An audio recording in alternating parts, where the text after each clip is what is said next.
Nakukaribisha tena kwa siku nyingine. Tulikuwa kimya kwa muda, hatujafanya mambo yetu hapa ya pika sababu ya bize na mengine. Kwa siku ya leo naenda kufundisha jinsi ya kupika cabbage laini ya kukaanga iliyo tamu na nzuri kutoka nyumbani. Mahitaji ni kama hivi. Tutakuwa na kitunguu maji chekundu au cheupe, it's okay. Tutakuwa na pilipili mboga au pilipili hoho. Tutakuwa na nyanya, lakini nitakuwa na cabbage yangu kama unavyoona na nimeichanganya na carrot kidogo. Yes, tutakuwa na mafuta ya kupikia kawaida kiasi na haina mambo mengi.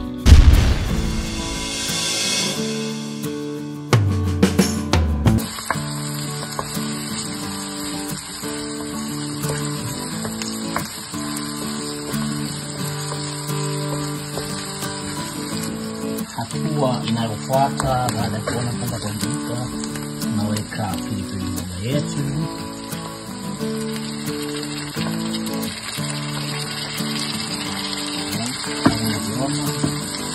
Tunaendelea kuchanganya.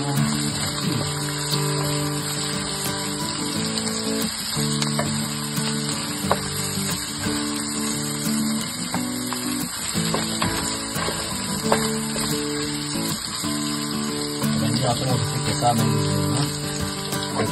Sasa kitu kimoja ambacho watu wengi wanakosea ni cabbage haipikwi kwa kuchemshwa na maji, sababu ile na maji ndani. Nataka kufurahia, unaipika kama ilivyo na ina maji yake, unaenda kuweka mori. Hii cabbage siweka maji.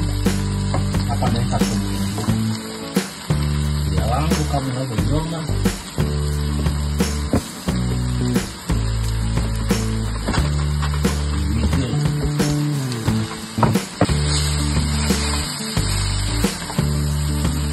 Hadi mpaka leo kwa sababu kuona ina green.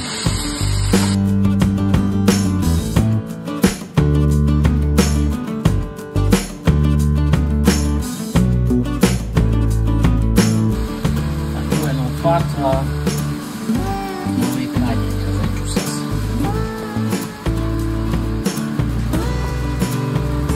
Haya kidogo tunaweka nyanya moja.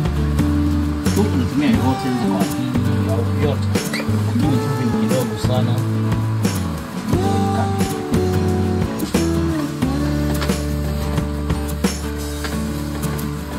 Naifunika tena kidogo ili nyanya ziweze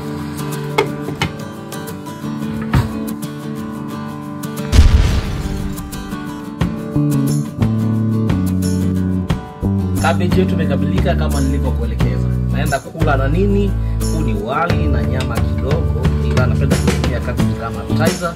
Unaweza kula na wali, unaweza kuwa na ugali na kakao kadogo au kasamaki. Safi kabisa. Hapo usichoke. Subscribe.